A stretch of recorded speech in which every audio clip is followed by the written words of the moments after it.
Cooks. Today we are putting together an old-fashioned apple stack cake, something a lot of you guys have been waiting on. We had to do a few recipe revisions to get it just perfect, and me and Chris both agree, whew, this is better than the first recipe, and we love it. So make sure you mark up those cookbooks, and let's get started. Hey y'all, it's Tammy with Collard Valley Cooks. When you make an apple stack cake, you're going to be using a lot of dried apples. I have a great resource online, Go Nuts. Oh, nuts, I mean. Oh, I'm a nut, right? So I will put a link in the post description so you can purchase some of these if you want to. Because if you're going to make an apple stack cake, it's going to take a lot of apples, and they're really hard to find in the grocery store these days. It's 1.6 pounds, so it's a lot of apples. All right, we are going to start off with 1 1/2 sticks of butter in a big pot. And I'm going to turn it on. And it's already melted down in the bottom of that. Now we're going to add 3/4 cups of brown sugar. 3/4 cups of brown sugar, and make sure it's packed good. There's a quarter. And this will be a half. So that's 3/4 cups. You're going to use 3/4 of a teaspoon of cinnamon.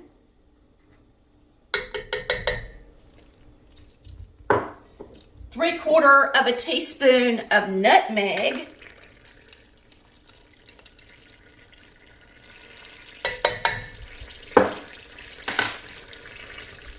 And then allspice, we're going to be using a 1/2 teaspoon. This one's brand new, ready for the holiday cooking.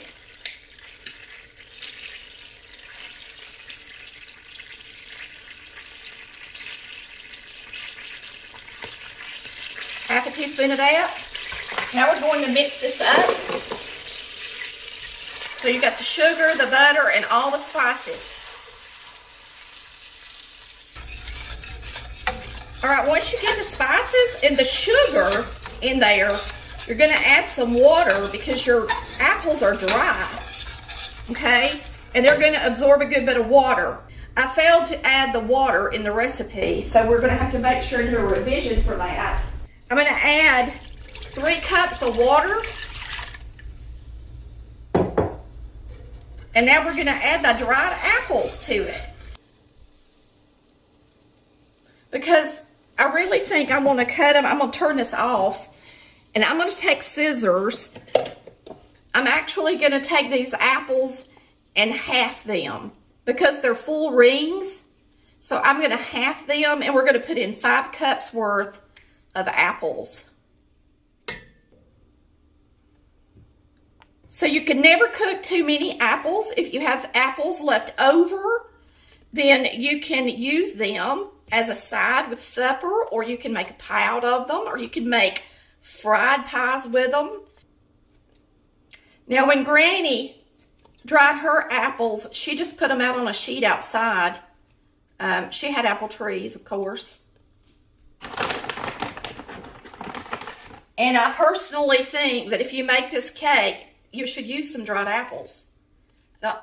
If you can't find them, then order them through my link. If you can't get them through there for some strange reason, then you can use fresh apples, but it sure is good when it's made with, like your mama made it, with the dried apples that she used to get off the tree. I was in an antique thrift store the other day in St. Mary's. I found a book. It says Great Cakes. I picked it up for $4. It is written by Carol Walter. It is the winner of the James Beard Award for Best Baking and Dessert Book. I thought it would be some good reading since I'm getting ready to make a lot of cakes for you guys. And to my surprise, White Lily is referenced in her book. It says, there are 2 exceptional fine flours sold in the United States. They are White Lily, a soft wheat flour, milled in Knoxville, Tennessee, and King Arthur flour, a hard wheat flour, milled in Norwich, Vermont. While both of these flours are labeled all-purpose, she then talks about their protein values. It says White Lily, popular for making biscuits and pie pastry, is closer to cake flour, while King Arthur is best for breads. White Lily may be used successfully in any recipe in this book that calls for cake flour. I thought that was very interesting. And all these years, I've been substituting my flour for cake flour, and I thought that everybody could do it because it worked really well with my cakes. But what I didn't know is I'm actually using a flour that is marked self-rising flour, but it's like cake flour. So if you have a hard time wanting to purchase White Lily through the mail because you can't get it where you are, that's another good reason to get it for Christmas, because you can use it as cake flour. I've been doing it my whole life and didn't even know any better. I didn't even know that it was so special. I knew it was good, and I did some taste tests, and King Arthur and White Lily were my top two for biscuit making. And now I know why, because they use this special flour, this wheat. Okay, we are going to start making the layers for our apple stack cake. They are going to be delicious. You're going to be using shortening sugar, eggs, sorghum molasses, buttermilk, cinnamon and ground ginger, nutmeg, vanilla, and self-rising flour. This is going to be a thick batter, and you're going to cook it in thin layers. Our apples are cooking behind us. Okay, so we're going to need 1 1/4 cup of shortening with 2 1/2 cups of sugar.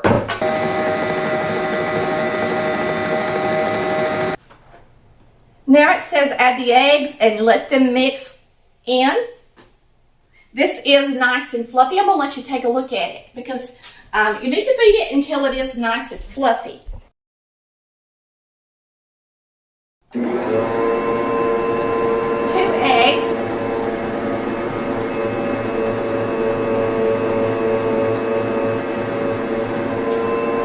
Now I'm going to let it get fluffy again.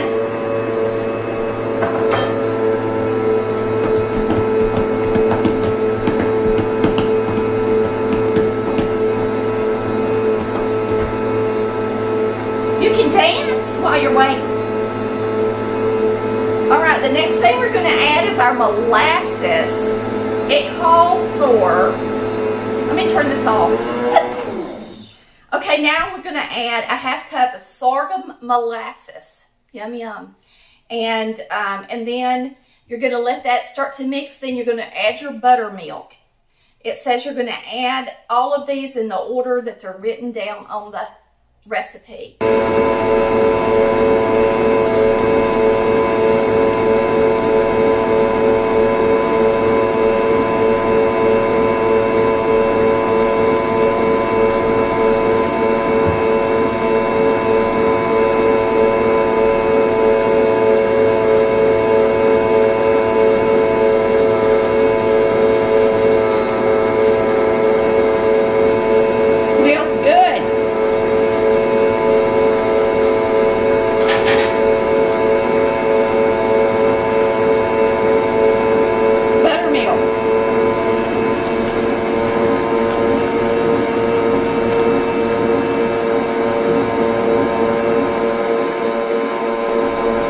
A teaspoon of ginger and a 1/2 teaspoon of nutmeg.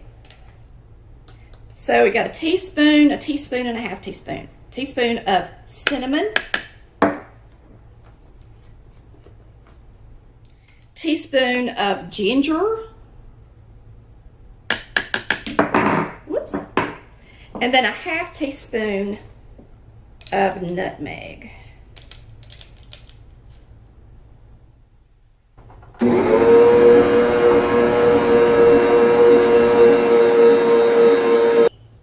A teaspoon of vanilla.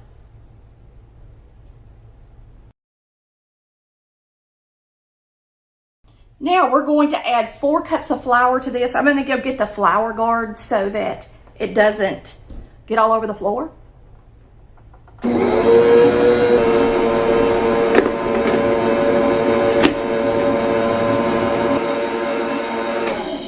you can mix a cake all you want until you add the flour. And once you add flour, you don't need to mix it over 2 minutes or you're going to overbeat it.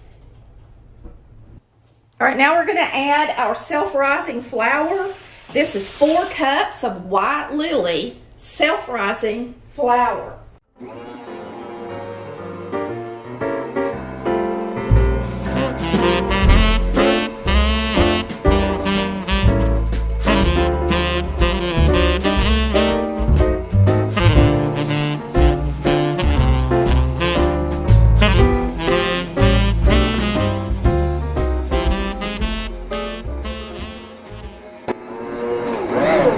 Okay, I've got to revise the recipe to add the water to the apples. So I may as well add more flour because I want this to be a little bit drier.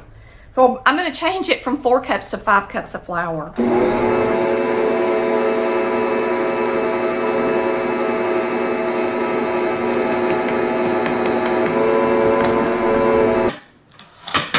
All right, I've got 4 cake pans. We're going to quite a few layers for this cake. So what I'm going to do is I'm going to put 1 cup of batter in each one until I'm out of batter.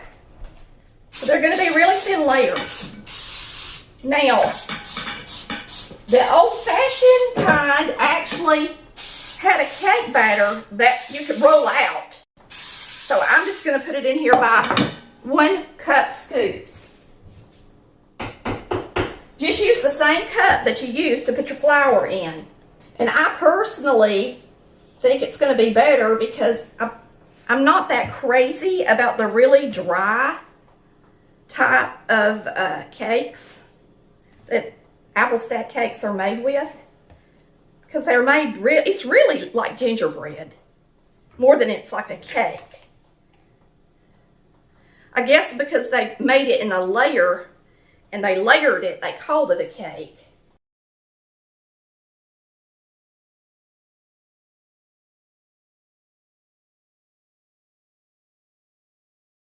We're easily going to get 6 cakes out of this. So it should just be just enough to cover the bottom of each cake pan. So spread it, go ahead and spread it out. I had to revise my recipe. I actually used somebody else's recipe and it's just not working exactly like I wanted it to. So y'all just flip to that part of your cookbook and make sure that you write down the revisions if you have a cookbook.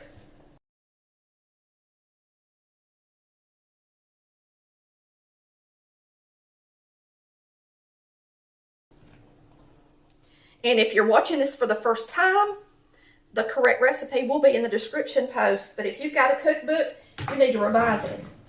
All right, you're going to let these cool completely. You're going to bake these about 20 minutes. And you can see once they start pulling away from the edge of the pan, that's when you know you're getting ready. I'm going to flip these out immediately. Well, I guess I should have let it cool a minute. Since that one wrinkled, we won't do that with the other 2 or 3. All right, since we messed it up, we may as well eat a bite.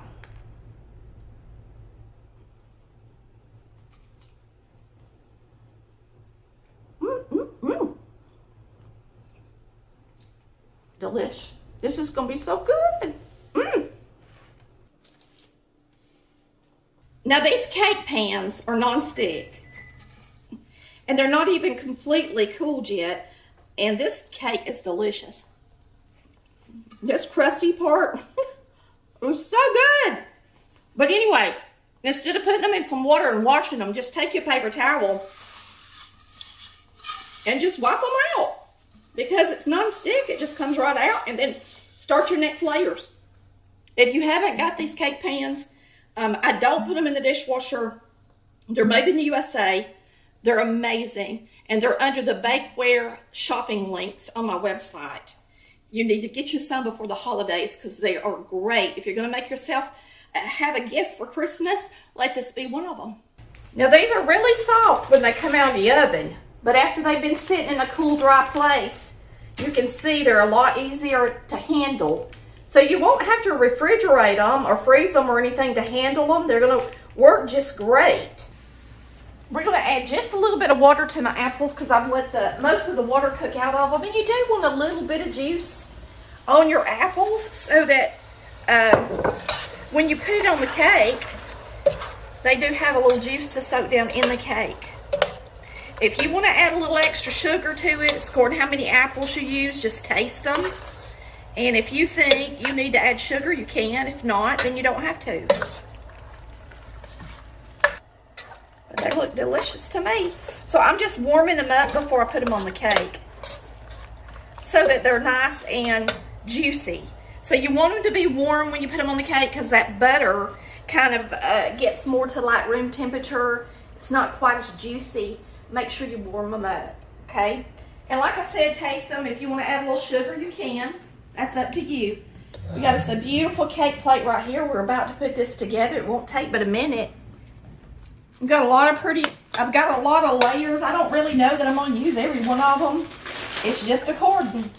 But now these layers are more like gingerbread. They're soft like gingerbread. But my recipe, they're not going to be hard, which is, you know, you don't want them to be hard, but you want them to be stiff, all right?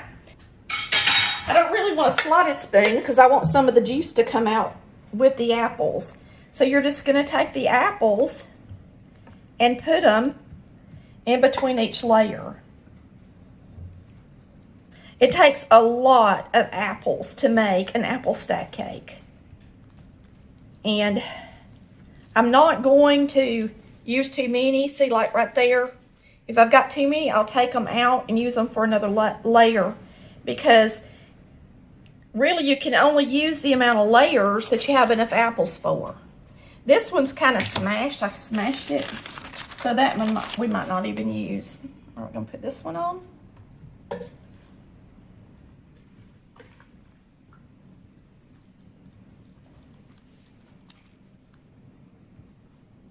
And some people use an applesauce.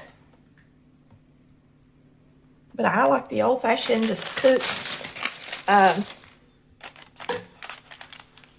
dried apples is what I like. That's what I'm used to eating. But you make what you're used to eating. So if your granny made one that was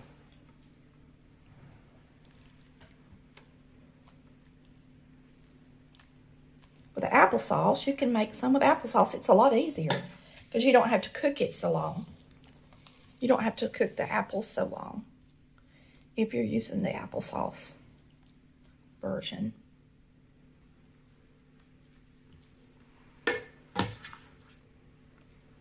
Really and truly, I've only got enough for 2 more to do it right. And I made a big bag of apples, y'all. So if you get ready to do an apple stack cake, you better have plenty of apples. We can eat these other layers like gingerbread. And if you have extra layers like I do, you can always freeze them or ice them with some cream cheese. That's got a little piece of paper on it. Ice them with some cream cheese. That would be really good on these layers, this gingerbread layer, I think.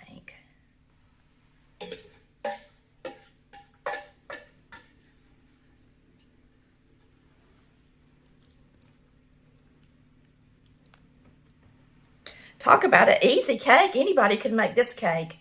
The layers are real easy to handle. The apples, all you do is scoop them on. I mean, you ain't got to be a talented decorator or anything to make an apple stack cake. Okay?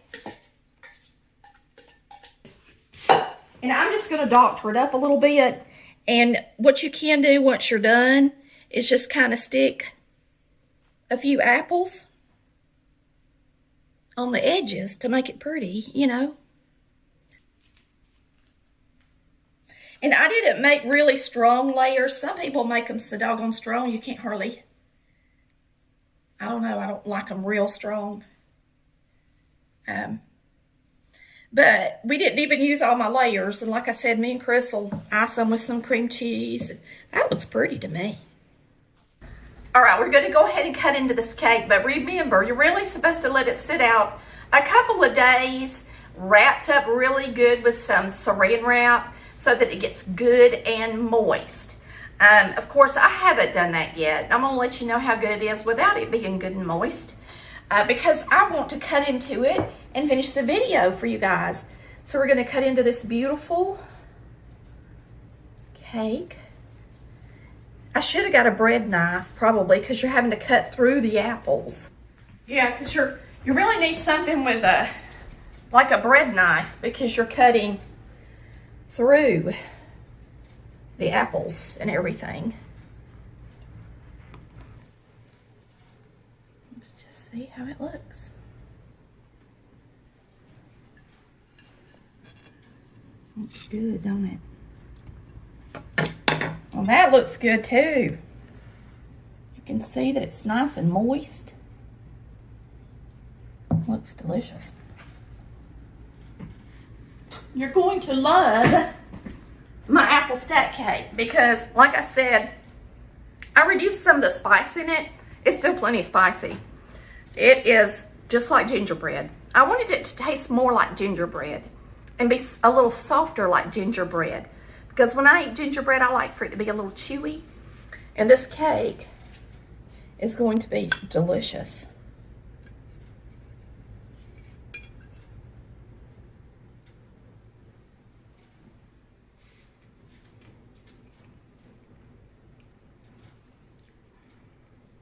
That is dreamy. It really is.